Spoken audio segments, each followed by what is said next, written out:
Hi hello welcome to Shalini Gowda YouTube channel. ಇವತ್ತಿನ recipe dosa ಮತ್ತು peanut chutney. ಇದು ಹೆಲ್ದಿ ರೆಸಿಪಿ ಆಗಿರುತ್ತೆ, ಎಲ್ಲರೂ ಟ್ರೈ ಮಾಡಲೇಬೇಕು. ಬನ್ನಿ ನೋಡೋಣ ಹೇಗೆ ಮಾಡೋದು ಅಂತ.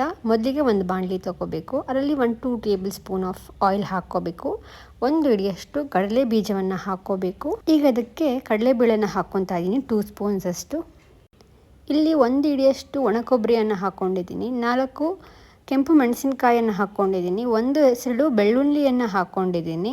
ಮತ್ತು ಸ್ವಲ್ಪ ಪುದೀನ ಮತ್ತು 1/4 ಸ್ಪೂನ್ ಜೀರಿಗೆಯನ್ನು ಹಾಕ್ಕೊಂಡಿದ್ದೀನಿ. ಸ್ವಲ್ಪ ಕರಿಬೇವನ್ನು ಕೂಡ ಹಾಕ್ಕೊಂಡಿದ್ದೀನಿ. ಚಿಕ್ಕದಾಗಿ ಹುಣಸೆ ಹಣ್ಣನ್ನು ಹಾಕ್ಕೊಂಡು ಚೆನ್ನಾಗಿ ರೋಸ್ಟ್ ಮಾಡ್ಕೋಬೇಕು. ಅದನ್ನು ಚೆನ್ನಾಗಿ ರೋಸ್ಟ್ ಆದಮೇಲೆ ಸ್ಟವ್ ಆಫ್ ಮಾಡಿ ಅದನ್ನು ತಣ್ಣಗಾಗೋಕ್ಕೆ ಬಿಡಿ.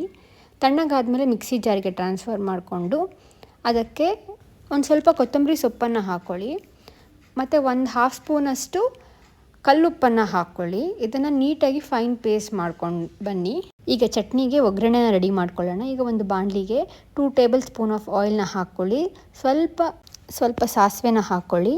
2 ಕೆಂಪು ಮೆಣಸಿನಕಾಯನ್ನು ಹಾಕ್ಕೊಳ್ಳಿ. ಅದಾದಮೇಲೆ ಕರ್ಬೇವಿನ ಸೊಪ್ಪನ್ನು ಹಾಕ್ಕೊಳ್ಳಿ.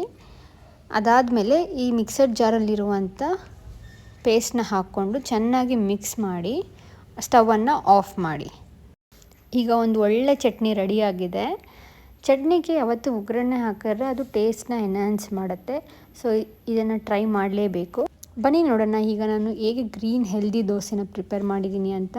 ಇಲ್ಲಿ ನಾನು ದೋಸೆ ಬ್ಯಾಟರ್ ತೊಗೊಂಡಿದ್ದೀನಿ. ಅದಕ್ಕೆ ಮೊರಿಂಗಾ ಲೀವ್ಸ್ನ ಚೆನ್ನಾಗಿ ವಾಶ್ ಮಾಡಿ ಹಾಕ್ಕೊಂಡಿದ್ದೀನಿ. ಅಂದರೆ ನುಗ್ಗೆ ಸೊಪ್ಪನ್ನು ಚೆನ್ನಾಗಿ ವಾಶ್ ಮಾಡಿ ಹಾಕ್ಕೊಂಡು ದೋಸೆ ಬ್ಯಾಟರ್ನ ಮಿಕ್ಸ್ ಮಾಡ್ಕೊಂಡಿದ್ದೀನಿ. ಸ್ವಲ್ಪ ಉಪ್ಪನ್ನು ಹಾಕಿದ್ದೀನಿ. ಒಂದು ಚಿಟಿಕೆ ಸೋಡಾ ಬೇಕಾದರೆ ಹಾಕ್ಕೋಬೋದು. ಇದನ್ನೆಲ್ಲ ಚೆನ್ನಾಗಿ ಮಿಕ್ಸ್ ಮಾಡಿ ಒಂದು 5 ಮಿನಿಟ್ಸ್ ಬಿಟ್ಬಿಡಿ. ಈಗ ಹೆಂಚು ರೆಡಿಯಾಗಿದೆ. ಅದನ್ನು ಬಿಸಿ ಮಾಡಿಕೊಂಡು ಬಿಸಿ ಆಗಿದೆಯಾ ಅಂತ ಚೆಕ್ ಮಾಡ್ಕೊಳ್ಳಿ. ನಾನು ಯೂಶ್ವಲಿ ಬಿಸಿ ಆಗಿದೆ ಅಂತ ಚೆಕ್ ಮಾಡೋದಕ್ಕೆ ಒಂದು ಸ್ವಲ್ಪ ನೀರನ್ನು ಹಾಕ್ತೀನಿ.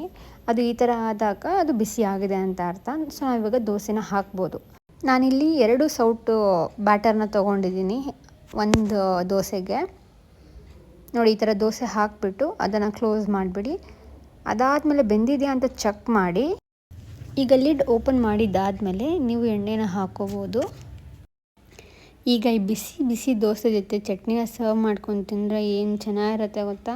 ನೀವು ಈ ಥರ ಹೆಲ್ದಿ ರೆಸಿಪೀಸ್ನ ಟ್ರೈ ಮಾಡಿ ಮತ್ತು ನನ್ನ ಚಾನಲ್ನ ಸಬ್ಸ್ಕ್ರೈಬ್ ಮಾಡಿ, ಲೈಕ್ ಮಾಡಿ. Thank you.